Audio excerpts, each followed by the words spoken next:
Imagine um mundo onde você pode levantar 400 mil quilos. Imagine um mundo onde os lagos são feitos de gás natural líquido.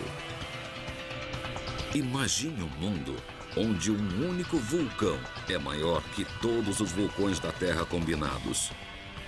Imagine as luas do nosso sistema solar.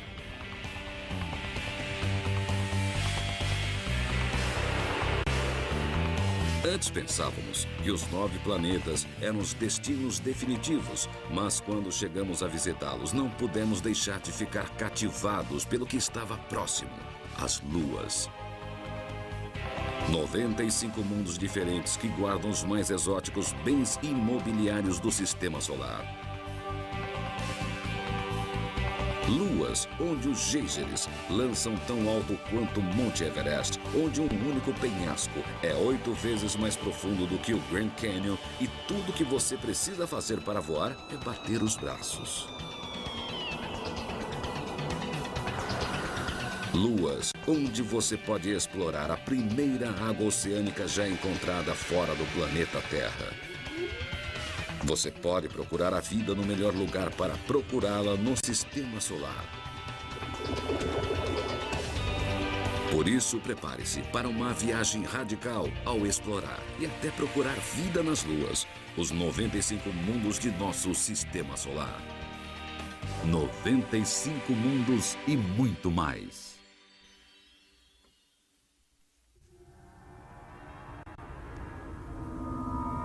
Netuno. Uma bola de gás 60 vezes maior do que a Terra. Como os outros planetas gasosos gigantes, Netuno não tem superfície para se aterrissar. Se quisermos um lugar para explorar, vamos ter que olhar para as luas. Aqui, quase 5 bilhões de quilômetros longe da Terra, está a lua mais fria já registrada. Com quase 240 graus Celsius negativos, chega perto do zero absoluto, a temperatura onde todo movimento para. Se alguma lua pudesse ser uma bola de gelo, seria essa. Mas, no entanto, é um mundo cheio de movimento, dinâmico, ativo. Pode-se até dizer psicodélico. Bem-vindos a Triton. Triton é a maior lua do planeta Netuno. Na franja mais distante do sistema solar, com suas condições extremas, composição exótica e processos geológicos estranhos, Triton é um mundo absolutamente surreal. Na lua mais fria do sistema solar, existem geysers, vulcões. A superfície congelada está viva. Ela tem uma das mais dramáticas incidências de terreno vulcânico de todo o sistema solar. Pode parecer surpresa, talvez, porque uma bola de gelo e vulcanismo não parecem combinar, mas, na verdade, a forma de vulcanismo de Triton envolve gelo derretido.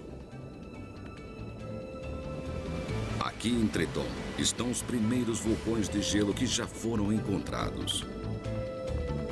Os vulcões começam fundo no subsolo, onde o fraco calor interno de Triton transforma o gelo em líquido. Menos denso, o líquido sobe à superfície, criando uma erupção explosiva que banha a Lua não com terra derretida, mas com gelo derretido. A lava fria de neve derretida forma uma paisagem fantástica esculpida no gelo.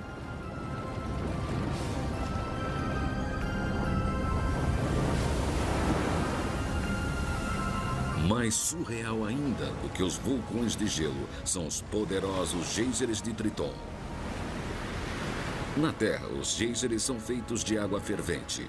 Em Triton, os geysers são feitos de nitrogênio fervente. Por mais estranho que pareça, o nitrogênio pode ferver a 195 graus abaixo de zero. Tão frio que tudo que conhecemos poderia quebrar como vidro e mesmo assim tão volátil que pode produzir os mais fortes geysers que o sistema solar já viu.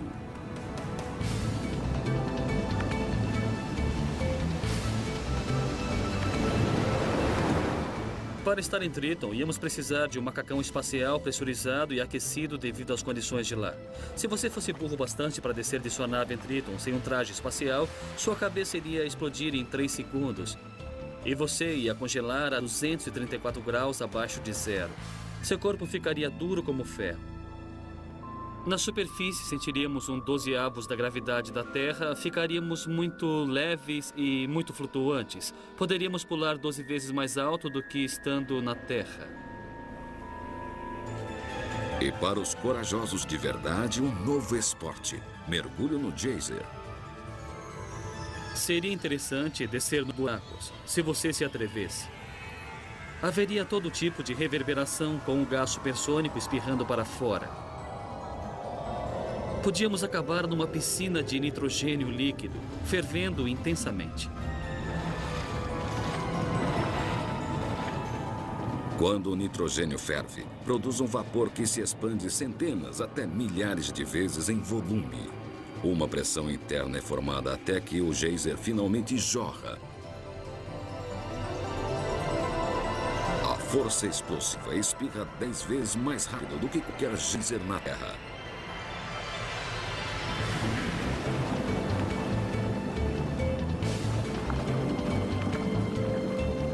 Quando atinge 8 quilômetros de altura, mais ou menos da altura do Monte Everest, o geyser escurecido pelo carbono é tosado num ângulo reto pelos ventos da grande altitude de Triton. Um desavisado acharia que essa lua tem chaminés.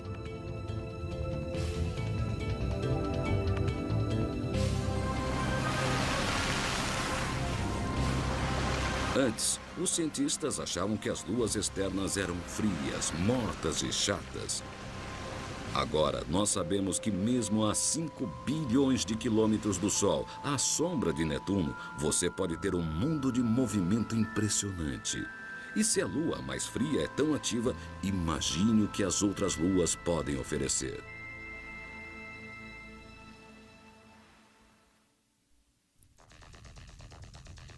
Io, de Júpiter. Na órbita de Júpiter está a lua mais quente do Sistema Solar. Os cientistas pensavam que pouco calor poderia haver a 800 milhões de quilômetros do Sol. Mas aqui, a gravidade de Júpiter e de suas outras luas internas espremem, dobram e viram esse mundo até que ele se aqueça como uma fornalha.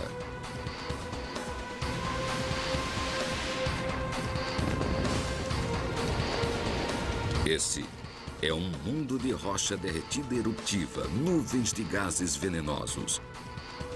É um mundo tão quente que se derrete diante de seus olhos. Esta é Io, uma viagem ao inferno.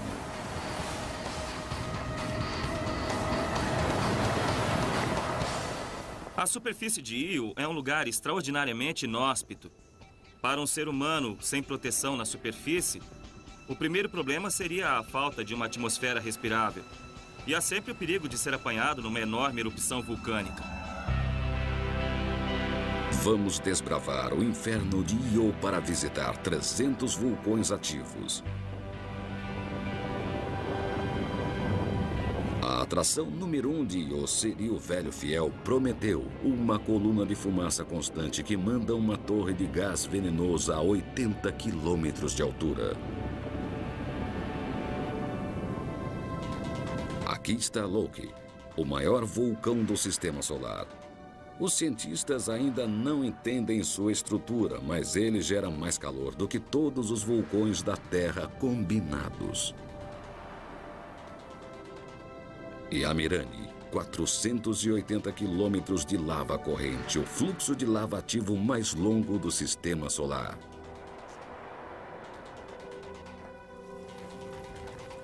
Io produz 45 mil toneladas de lava por segundo, o bastante para cobrir todos os continentes da Terra em um ano.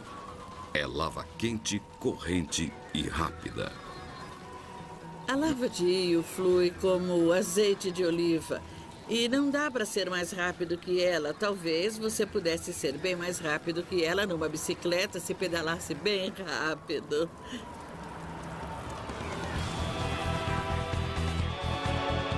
se você tivesse uma mountain bike, você poderia fazer o passeio da sua vida. Porque Io tem montanhas 2 vezes mais altas que o Monte Everest.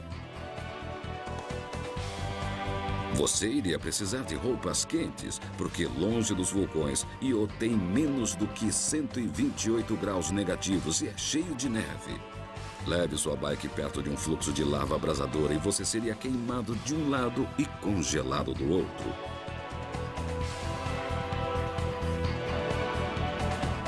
E onde a lava quente atinge a neve fria, você veria uma magnífica coluna de fumaça se lançando a 400 quilômetros na escuridão frígida do espaço.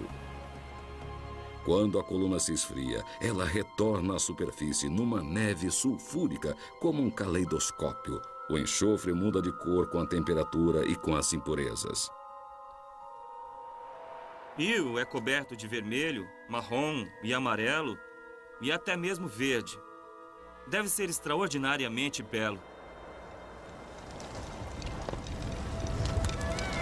No mundo derretido de Io, uma coisa que se poderia fazer era estudar a lava, sua erupção e como ela esfria. É o que esses cientistas estão fazendo aqui no vulcão Kilauea, no Havaí. E se você pudesse, iria querer enfiar um termômetro dentro do fluxo de lava. Mais ou menos 1.150 graus Celsius é a temperatura típica aqui no Havaí. Mas em Io, achamos que as lavas são 260 graus mais quentes. E isso é uma coisa que não vemos na Terra há bilhões de anos. Io tem a lava mais quente do sistema solar, mais de 1.430 graus. A última vez que essa temperatura foi atingida na Terra foi 3 bilhões de anos atrás, quando o nosso planeta soltava pelo menos 4 vezes mais lava do que solta hoje. Io é uma chance de voltar no tempo e observar os tipos de lava que acabaram na Terra. É o Jurassic Park dos vulcanólogos.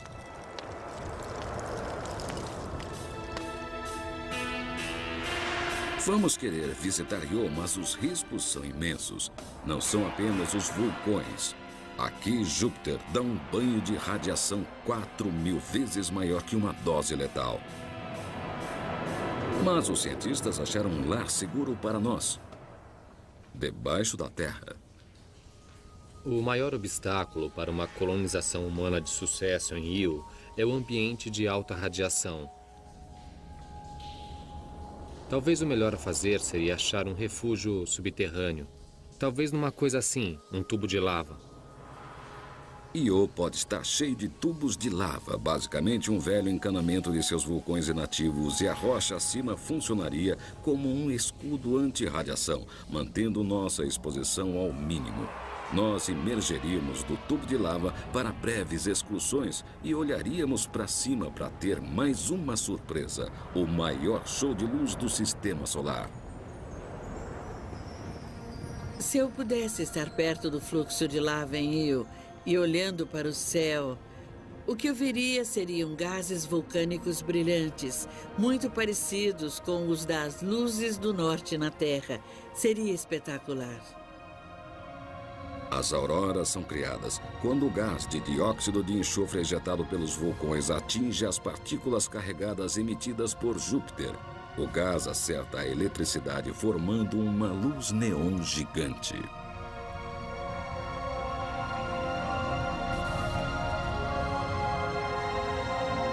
É mais um lembrete de que as 95 luas guardam os mais exóticos bens imobiliários do sistema solar.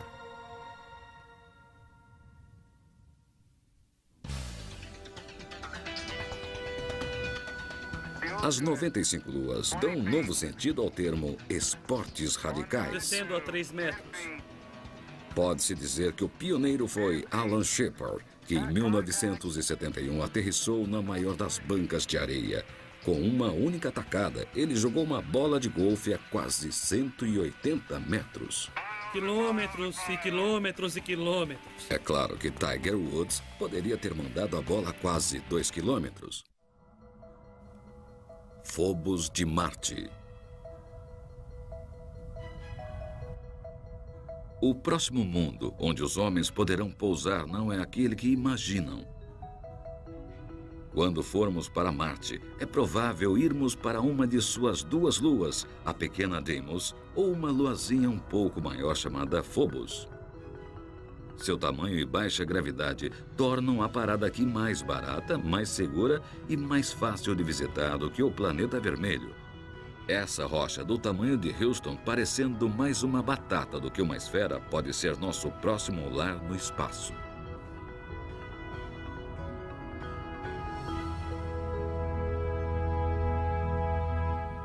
Phobos é uma das menores luas, um verdadeiro peso leve. A gravidade da superfície é menos de 1/1000 do que na Terra. Um ser humano estando em Phobos pesaria tanto quanto um camundongo pesa na Terra. Pesando apenas alguns gramas, nós não caminharíamos na superfície, flutuaríamos. Mas você precisa ter cuidado. Há uma camada de pó fino de 1 metro de espessura. Se der um chute por engano, não vai ver mais nada. Phobos é um lugar muito sujo. O solo é muito escuro lá, tão escuro como o carvão. Esse solo é criado pelos meteoritos que bombardearam Phobos durante anos e fragmentam as rochas da superfície nesse tipo de solo de pó e rocha. Se não tivermos cuidado ao chegarmos lá, podemos mexer com essa coisa e fazer uma bagunça danada.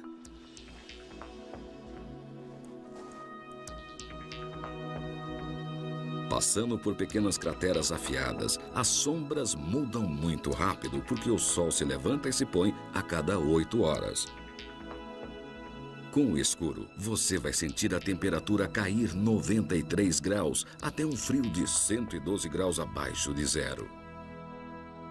Por causa da baixa gravidade de Phobos, você poderia praticar esportes radicais. Até um lançador mediano, sem muito esforço, poderia pegar uma bola e mandá-la para a órbita de Phobos.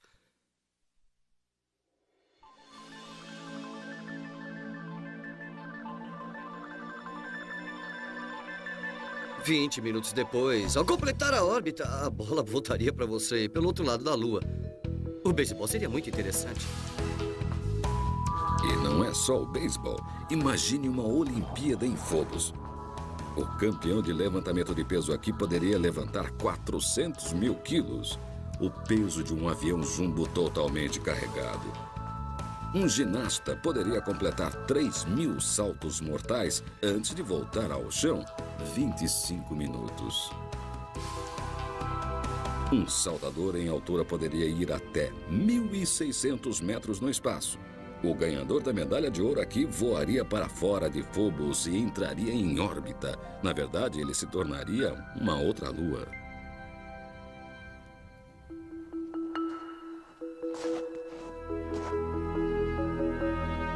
Quando parasse de brincar, você iria querer explorar os estranhos canais paralelos, sua origem e mistério. E todos os turistas iriam encher a gigante cratera Stickney, de 11 quilômetros de largura. Coloque essa cratera em escala na Terra e ela seria maior que os Estados Unidos. Esse buraco enorme na cratera do meteoro no Arizona não é nada em comparação. É uma cratera imensa em Phobos. Chegar perto deve ser uma visão impressionante. Tem 11 quilômetros de largura. Não tenho certeza que poderíamos vê-la inteira. Ela foi feita no lado oeste de Phobos, quando um pequeno asteroide, talvez 2 vezes maior que um campo de futebol, bateu em Phobos a 22 mil quilômetros por hora. Phobos é um pequeno sobrevivente. Se o impacto tivesse sido um pouco maior, Phobos não existiria. Se o impacto tivesse sido um pouco maior, teria arrasado a Lua. Em vez disso, a colisão começou uma tremenda onda de choque que mexeu com o interior dela como um liquidificador. Uma onda de choque atingiu a pequena Lua por mais ou menos 10 segundos, pulverizando o interior dela. Então mesmo Phobos, tendo sido um sólido pedaço de rocha antes do impacto, foi completamente pulverizado depois e criou muito espaço vazio com fendas e blocos dentro de Phobos. E hoje eles devem se manifestar como pequenas cavernas dentro de Phobos. Cheio de cavernas, Phobos oferece mais um esporte radical, spelunking.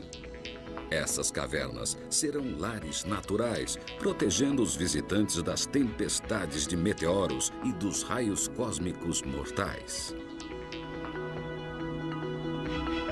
Emergindo de nosso lar, olhamos para cima e vemos Marte preenchendo o céu a meros 6.500 quilômetros de distância, não mais que a distância entre Nova York e Londres. Você pode pensar em Phobos como uma estação espacial na órbita de Marte. Você pode fazer viagens rápidas ao planeta vermelho, mas retornar à segurança de um lar protegido das tempestades de pó marcianas.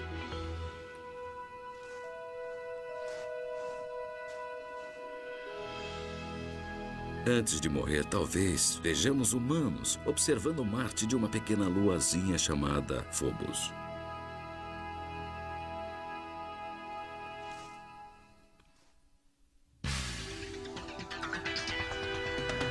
Existe uma coisa que todas as luas têm em comum: crateras. De nossa lua toda furada até Calisto de Júpiter, o corpo mais espancado do sistema solar. Como a maioria não tem atmosfera para protegê-las, nossas 95 luas são a galeria de tiro do sistema solar.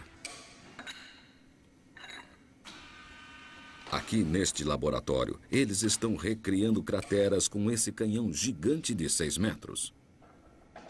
Essa é a única arma assim no mundo. É uma das armas mais rápidas do Oeste. Essa arma pode atirar 20 vezes a velocidade do som, quase 6 km por segundo, se é possível imaginar isso. Nós vamos atirar esse pequeno projétil aqui, e ele faz um estrago e tanto. Quando essa coisa bate, não sobra nada. É isso que estamos tentando simular, fingindo que é um mini asteroide que vai colidir com a Lua.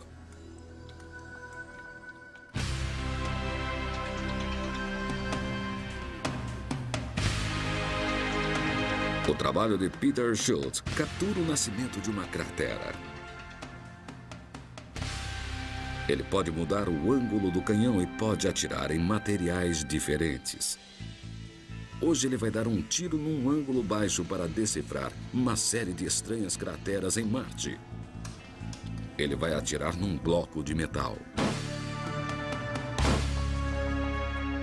Em Marte, encontramos essas crateras tão retangulares que devem ter sido feitas por um ângulo excessivamente baixo. É muito provável que isso indique que eles tenham saído de órbita e que sejam simplesmente um registro de luas perdidas que colidiram com Marte. Schultz acha que essas crateras de ângulos baixos são basicamente marcas de derrapagem criados pela morte de cerca de 200 luas que saíram da órbita de Marte. Marte é um destruidor de luas. É melhor ir logo para Phobos porque ele está condenado. Nos próximos 40 milhões de anos, essa pequena luazinha vai se juntar às outras 200 e vai bater na superfície. Schultz vai tentar recriar agora uma cratera gigante em nossa Lua usando uma pequena esfera de vidro. Ele tenta uma variedade de ângulos. Apenas um ângulo cria a cratera sem destruir a esfera.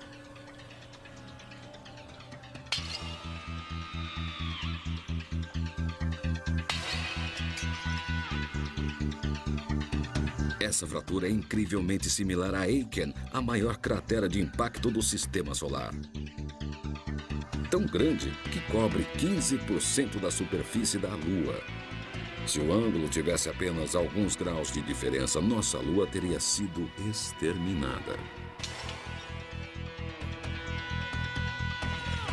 Todas as luas são sobreviventes de sorte de um último grande impacto. Quando você olha para cada uma das luas, você vê grandes bacias de impacto que ocorrem nelas. Se elas fossem um pouco maiores ou tivessem recebido um impacto mais direto, elas teriam explodido em pedacinhos. Já tivemos centenas, talvez milhares de luas em nosso sistema solar. Nossos 95 mundos são sobreviventes de sorte.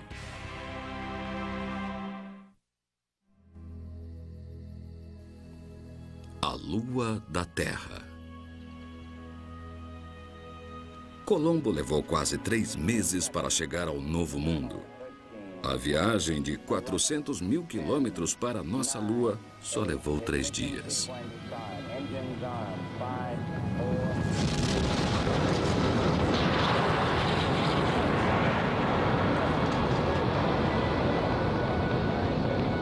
usamos uma tecnologia relativamente primitiva, como computadores com menos poder que as calculadoras de bolso de hoje. Mas num rompante de exploração, nós provamos que tínhamos o know-how para visitar outro mundo. O astronauta da Apollo 17, Gene Cernan. Você vai descendo e de repente chega perto e sua nave começa a fazer aquela poeira toda. Acho que o momento mais silencioso de toda a minha vida foi quando de repente todos os motores pararam e nós aterrissamos na Lua. Olhamos para fora e havia um silêncio, uma imobilidade. Estávamos em outro mundo. Estávamos vendo o que nunca tinha sido visto por um ser humano desde o início dos tempos. Quando eu saio para a superfície em Taurus Latrow... Cernan é um dos 12 únicos seres humanos que andaram num outro mundo. O que ele encontrou foi uma paisagem sem ar e estranha. Dar-se conta de que você está na luz do sol, cercado do preto mais preto que o homem pode conceber na mente, e tem a Terra no meio dessa escuridão toda. Isso é um paradoxo em relação à Terra, cercada pela luz do sol e pela escuridão. Eu vou te contar. Os astronautas lutam com a gravidade reduzida a 1/6. Isso não está funcionando muito bem. Esse é o que se chama de cair no trabalho. Agora eu consegui. Jack Smith está tendo problemas. Que droga. Até que descobrem um novo jeito de dar a volta. Nosso computador diz que para ir de um ponto ao outro não faz sentido andar. Nós pulamos. Essa é a melhor forma de andar. Eu pulava pelas encostas de um desses montes que nem um garotinho. Quando eu estava na 4ª ou 5ª série, eu costumava pular. Não fazia sentido andar. É um tipo diferente de passeio. Os astronautas coletaram as rochas mais antigas já encontradas.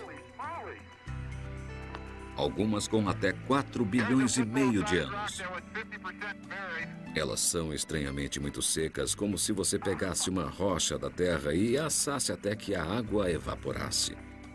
Na segurança de um módulo lunar, Cernan examina essas rochas assadas com todos os seus sentidos. Uma das coisas que me chamaram a atenção foi que elas tinham cheiro de pólvora queimada, como quando você atira com um rifle ou uma arma muito familiar. A composição dessas rochas leva a uma teoria arrojada. Nossa Lua nasceu a partir de nossa Terra. Os cientistas acreditam que há 4,5 bilhões de anos, um objeto do tamanho de Marte bateu na Terra, liberando uma energia incomensurável. A colisão jogou 70 trilhões de toneladas de rocha no espaço. Os escombros se aglutinaram num mundo derretido ardente, criando as rochas secas, como também os vulcões e os oceanos de lava. Por fim, a Lua resfriou, escondendo quase todos os traços de seu nascimento cataclísmico.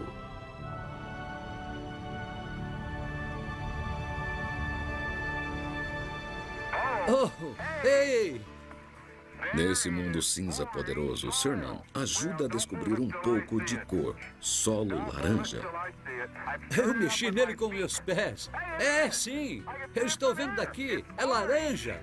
Fantástico! Cernan é transportado para o passado porque o Sol é formado de glóbulos vulcânicos laranja de quase 4 bilhões de anos, o que restou de uma antiga fonte de fogo vulcânico. São uma lembrança de que esse mundo aparentemente morto teve um nascimento ardente. Em 14 de dezembro de 1972, Gene Cernan deixou a Lua. Foi o último homem a visitar um outro mundo. O desafio americano de hoje ajuda a forjar o destino do amanhã. A viagem dele é a prova de que temos a tecnologia e a coragem para visitar as luas. E se pudermos chegar à nossa Lua usando uma tecnologia de 30 anos atrás, imaginem aonde poderemos ir a seguir.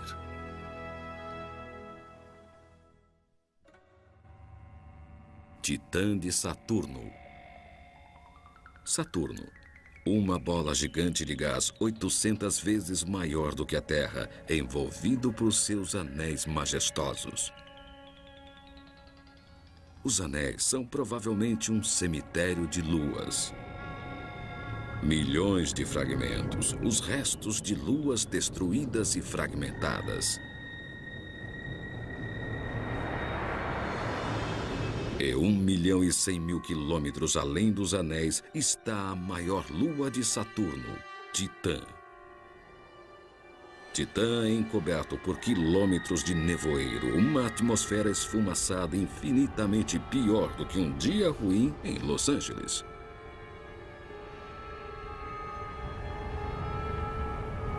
A superfície de Titã nunca foi vista. Mas estudos infravermelhos indicam que quando entramos na atmosfera, encontramos um mundo estranhamente familiar.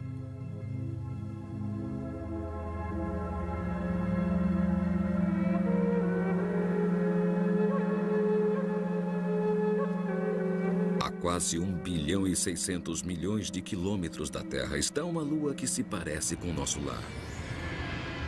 Bem-vindos a Titã, a lua mais fria do sistema solar. Ela tem lagos, montanhas e oceanos. Titã pode parecer com a Terra, mas os lagos são feitos de gás natural líquido a 184 graus abaixo de zero. É tão frio que congelaria sua pele, arrancando-a de seu corpo. Mas com a roupa certa você poderia se divertir nadando no mundo com apenas 1/7 da gravidade da Terra.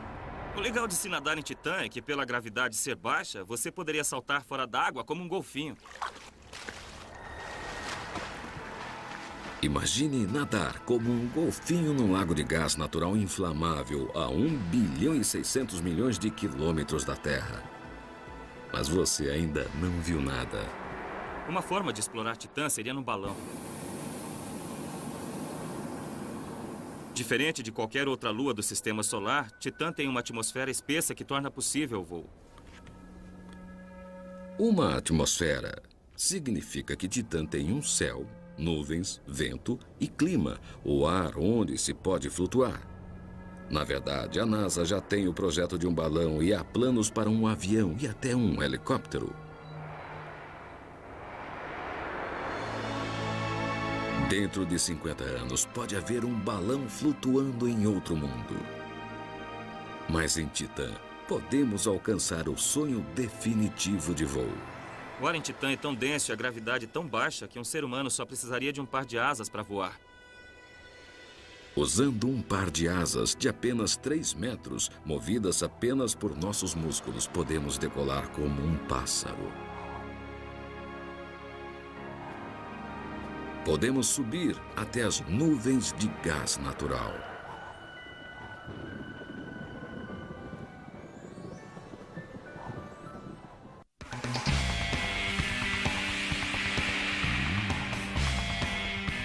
Para explorar as 95 luas de nosso sistema solar, são necessárias roupas apropriadas. Aqui no Centro Espacial Johnson da NASA, eles estão vestindo os astronautas do futuro.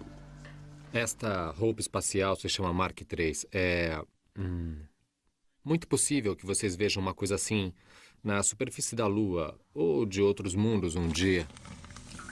O primeiro objetivo de uma roupa espacial é fornecer um ambiente completamente lacrado, porque no vácuo do espaço precisamos da pressão do ar, senão os fluidos de nosso corpo vão borbulhar e sair até que fiquemos literalmente secos e congelados como um pedaço de charque. É só um grande balão que deixa você se mexer e mantém todos os gases lá dentro, nesse caso oxigênio, para permitir que você respire. Se você não tivesse isso, seus fluidos corporais iam efervescer, como quando se abre um refrigerante. Eles iriam efervescer e eu não ia gostar que isso acontecesse comigo. Nas luas, vamos precisar de mobilidade. O traje permite imitar nossa própria flexibilidade. Kevlar, o mesmo material de um colete à prova de balas, mantém a roupa forte o bastante para protegê-la de um rasgo fatal. Só de se mover, seu corpo já produz bastante calor, a não ser que você o prenda do lado de dentro. O que fazemos é usar o que chamamos de isolamento multicamadas. Uma camada de isolante, uma camada de vácuo, uma camada de isolante, uma camada de vácuo. Nesse caso, 5 camadas. Funciona como uma garrafa térmica que mantém você bem isolado. Com uma roupa desenhada com esses princípios, a maioria das 95 luas pode ser nosso playground. Mas as luas de Júpiter vão oferecer um desafio enorme, porque Júpiter é uma fornalha nuclear que banha esses mundos com uma dose letal de radiação. Queremos descobrir uma forma de sobreviver aqui, porque uma dessas luas pode conter o primeiro oceano subterrâneo e a primeira forma de vida fora do planeta Terra. Europa de Júpiter. 95 luas, cada uma oferecendo uma superfície estranha para explorar. Mas na sombra de Júpiter existe um planeta que oferece a possibilidade definitiva, a possibilidade da vida. Essa lua é um pequeno e gelado posto avançado chamado Europa. Nosso Sol, 800 milhões de quilômetros distante, oferece pouco mais calor que um fósforo distante. Europa é fria e desolada, além da imaginação. Na superfície, seria o último lugar no sistema solar para se procurar a vida. Mas, quebrando o gelo, talvez possa existir o primeiro oceano já encontrado fora do planeta Terra. O primeiro novo oceano, desde que Balboa descobriu o Pacífico em 1513. Acho que a maior surpresa seria que uma lua pudesse conter um oceano. Um oceano de verdade que poderia ser um ambiente adequado à biologia. E isso é de virar a cabeça. Se tivesse que apostar em um ou outro, eu diria que é mais provável que haja vida em Europa do que em Marte. Acho que pisar em Europa seria uma das experiências mais marcantes da minha vida. Um lugar onde, debaixo dos seus pés, poderia existir vida. Será um desafio visitar Europa. Aqui, Júpiter manda uma cruel chuva de radiação que cozinha a vida como micro-ondas. E as temperaturas são de 156 graus abaixo de zero. Para explorar a Europa, vamos precisar de um tipo de tanque. Esse veículo especial para explorar a Europa vai ter que ser revestido de chumbo para me proteger da radiação. Vou precisar de uma atmosfera regulada, muito oxigênio para respirar, um removedor de gás carbônico para o que eu expirar e vou precisar de um bom suprimento de combustível para me manter aquecida e para poder explorar esse lugar incrível. As estradas de Europa são esburacadas. Existem fendas de gelo de 100 metros que formam uma parede alta. E embaixo, rochas de gelo bloqueiam o caminho. Podem não perceber, mas vocês estão rodando em cima de um oceano. Rodando num oceano congelado através de um labirinto de gelo amontoado tão duro quanto o concreto. É melhor dirigir com cuidado porque fendas profundas e perigosas podem se abrir debaixo de seu veículo. Algumas fendas em Europa se estendem por 1.600 quilômetros pela superfície. Na verdade, algumas delas iriam de Los Angeles a Nova York. E elas se propagam a 5 quilômetros por hora, mais ou menos na mesma velocidade que uma pessoa anda.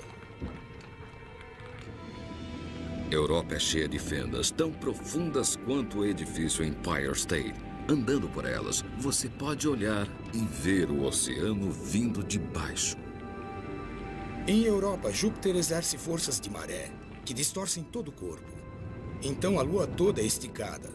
E quando isso acontece, a superfície fica estressada, fria, e as fendas começam. Então você pode ter uma fenda assim em Europa, e ela vai fechar e abrir todos os dias, dia após dia. O empuxo de Júpiter está esticando e espremendo o interior desta lua, criando calor bastante para derreter o gelo subterrâneo. O gelo derretido forma um oceano subterrâneo e água morna sobe para a superfície. Em Europa, você pode visitar não só o primeiro oceano, Mas isso, os primeiros icebergs a serem encontrados fora do planeta Terra.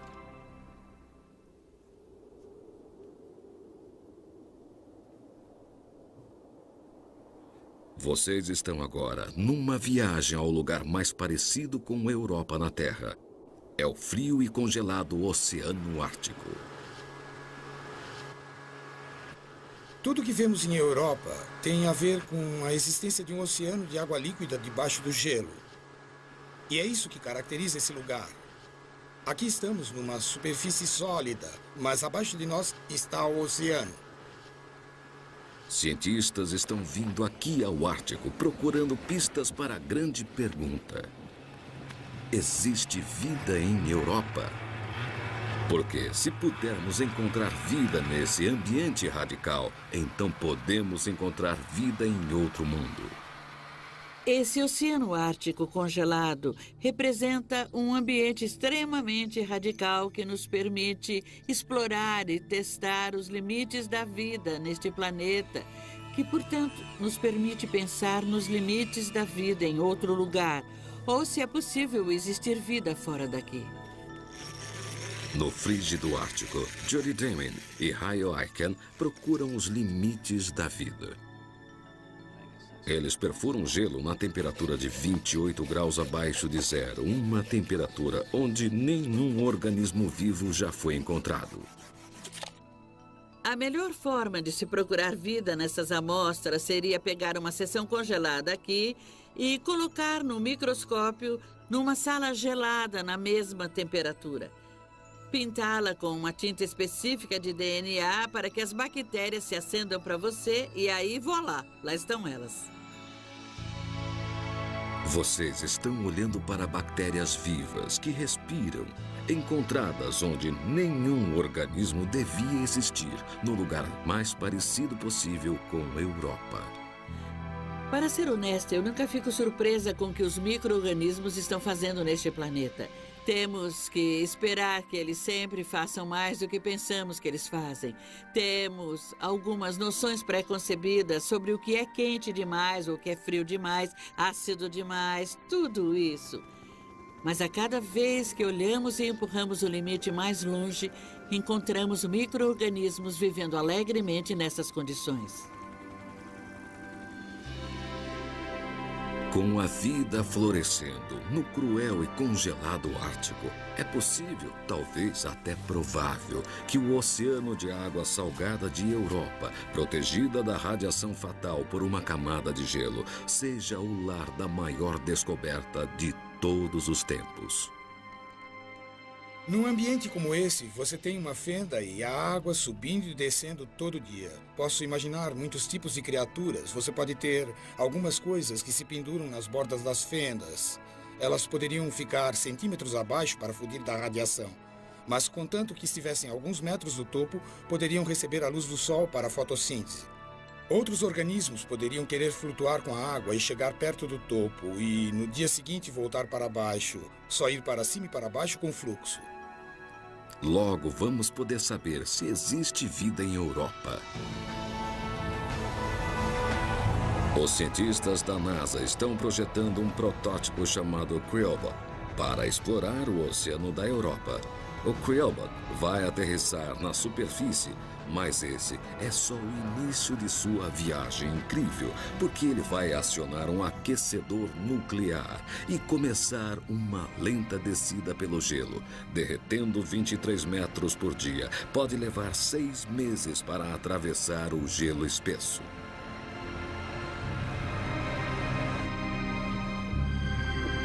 Como uma cena dos filmes de James Bond, o Creelbot vai se abrir e um submarino equipado com uma câmera de controle remoto vai submergir num oceano maior do que todos os nossos oceanos juntos. O Creelbot não é ficção científica, é um projeto de pesquisa atual da NASA e dentro de 50 anos poderemos estar pilotando um submarino e procurando vida em outro mundo. Quando falo com os meus amigos sobre procurar vida em outro planeta, eles sempre imaginam Klingons ou algo assim. Eu ficaria muito satisfeito com micro-organismos. Isso, para mim, seria uma das descobertas mais profundas que já fizemos. É uma sopa orgânica que está cozinhando há 4,5 bilhões de anos. Essa mesma sopa na Terra cozinhou menos de 1 bilhão de anos e nos deu a vida. Se eu tivesse que apostar, diria que há uma chance de haver alguma coisa interessante acontecendo na Europa.